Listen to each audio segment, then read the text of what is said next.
let's talk about like the importance of self-talk. Okay. Yeah.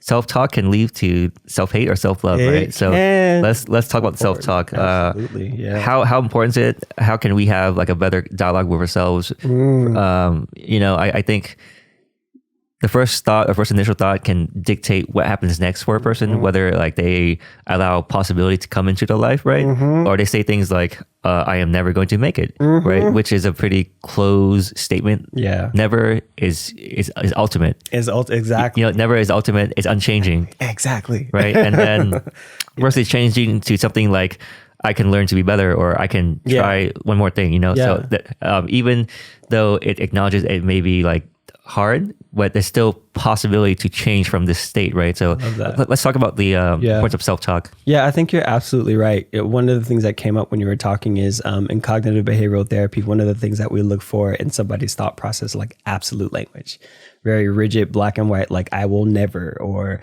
this always happens. And it's like, well, there may be exceptions to that, right? Like if you really looked at your life, there may be times where you were able to do something successfully, right? But when we're in that kind of negative mind state, whether it be the result of trauma or, some other mental health issue, it can be really hard to see possibility, and it can be really hard to see the gray area, right? We only see the black and white. So again, this is another place where I'm a huge proponent of mindfulness, right? Because I think the first step is to become aware of our self-talk, right? Like what is the constant dialogue that's running in my head all the time? What's the quality of that, And then once you kind of get an awareness of what that is, you can intervene with some of the language that you were using, right? Slight little changes in your thought process opened up the space for possibility, right? One of the things that I use personally in my life that I found really helpful was the use of a self-compassion practice to kind of change my self-talk. So there's a woman named Dr. Kristen Neff, and she did a lot of research around the practice of self-compassion. And the three components are one, mindfulness, right? So acknowledging like I'm experiencing suffering right now, like this is tough, right?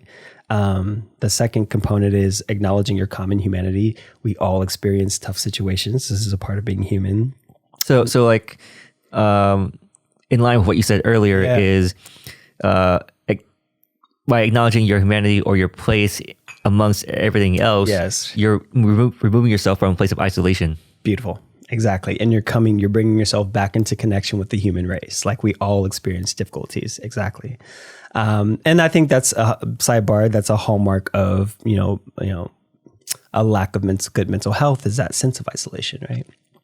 And then the third component of the self-compassion practice is like saying something kind to yourself or even doing a kind gesture to yourself. So placing your hands over your heart and saying, may I be at peace, right? Or, I didn't do it well today, but I'll try again tomorrow. Or, this moment doesn't define me, or whatever it may be, but just showing yourself some compassion in that moment.